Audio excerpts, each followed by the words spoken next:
On rejoint à Strasbourg Céline Schoen, la correspondante du journal La Croix pour les questions européennes.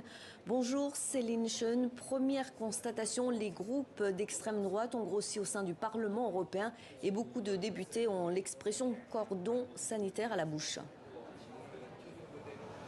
Oui, il y a actuellement 3 groupes d'extrême droite au Parlement européen contre 2 auparavant.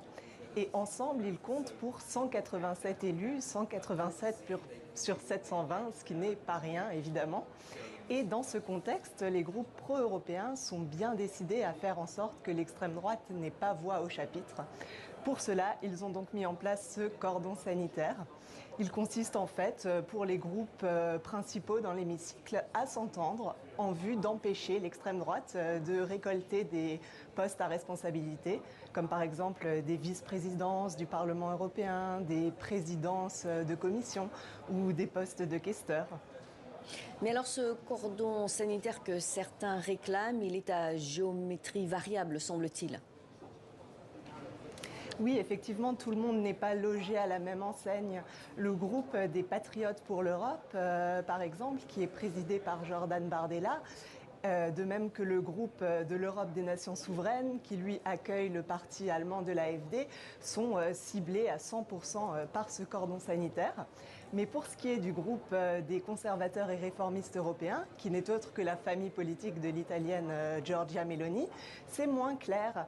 Les décisions de boycott, si on peut dire ainsi, sont plutôt prises au cas par cas au sein de ce groupe.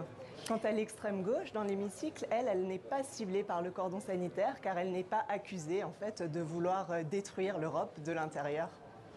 Et justement, Ursula von der Leyen sera peut-être bien contente de pouvoir compter sur le groupe ECR, vous venez de le dire, le groupe de Giorgia Meloni aujourd'hui pour faire le plein des voix.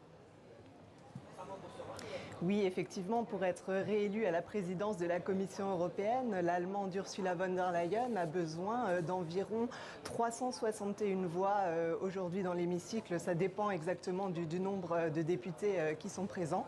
Mais toujours est-il que pour atteindre cette majorité, elle peut avoir à compter sur le soutien de ce groupe des conservateurs et réformistes européens qui compte plus de 80 sièges actuellement dans l'hémicycle, car elle n'est pas sûre, avec les seules voix des sociodémocrates, avec les seules voix des chrétiens-démocrates, des socialistes, de Renew Europe et des Verts, d'obtenir la majorité dont elle a besoin.